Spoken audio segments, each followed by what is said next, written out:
ನಮಸ್ತೆ ನವಕರ್ನಾಟಕ ಟಿವಿಗೆ ಸ್ವಾಗತ. ನವಕರ್ನಾಟಕ ಟಿವಿ ಜನಪರ ನ್ಯಾಯಪರ.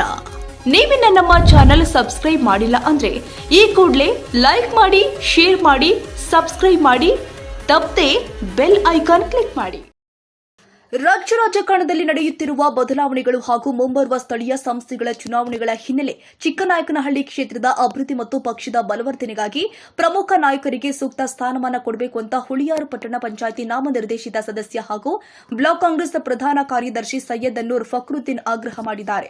ಈ ಕುರಿತು ಜಿಲ್ಲಾ ಕಾಂಗ್ರೆಸ್ ಸಮಿತಿ ಅಧ್ಯಕ್ಷರಿಗೆ ಮನವಿ ಸಲ್ಲಿಸಿರುವ ಅವರು ಮಾಜಿ ಶಾಸಕ ಕೆಎಸ್ ಕಿರಣ್ ಕುಮಾರ್ ಅವರಿಗೆ ವಿಧಾನ ಪರಿಷತ್ ಎಂಎಲ್ಸಿ ಸ್ಥಾನ, ಬ್ಲಾಕ್ ಕಾಂಗ್ರೆಸ್ ಅಧ್ಯಕ್ಷ ಪಿಟಿ ಚಿಕ್ಕಣ್ಣ ಅವರಿಗೆ ನಿಗಮ ಮಂಡಳಿ ಅಧ್ಯಕ್ಷ ಅಥವಾ ಉಪಾಧ್ಯಕ್ಷ ಸದಸ್ಯ ಸ್ಥಾನ ಹಾಗೂ ಆಗ್ನೇಯ ಶಿಕ್ಷಕರ ಕ್ಷೇತ್ರದ ಡಿಟಿ ಶ್ರೀನಿವಾಸ್ ರವರಿಗೆ ಸಚಿವ ಅಥವಾ ಮುಖ್ಯಮಂತ್ರಿ ರಾಜಕೀಯ ಕಾರ್ಯದರ್ಶಿ ಸ್ಥಾನ ಕೊಡುವಂತೆ ಕೋರಿದ್ದಾರೆ. ಈ ಮನವಿಯನ್ನ ಜಿಲ್ಲಾ ಕಾಂಗ್ರೆಸ್ ಅಧ್ಯಕ್ಷರ ಮೂಲಕ ಮುಖ್ಯಮಂತ್ರಿ, ಕೆಪಿಸಿಸಿ ಅಧ್ಯಕ್ಷರು ಹಾಗೂ ಜಿಲ್ಲಾ ಉಸ್ತುವಾರಿ ಸಚಿವರ ಗಮನಕ್ಕೆ ತಂದು ಶಿಫಾರಸು ಮಾಡುವಂತೆ ವಿನಂತಿಸಲಾಗಿದೆ ಅಂತ ಅವರು ತಿಳಿಸಿದ್ದಾರೆ.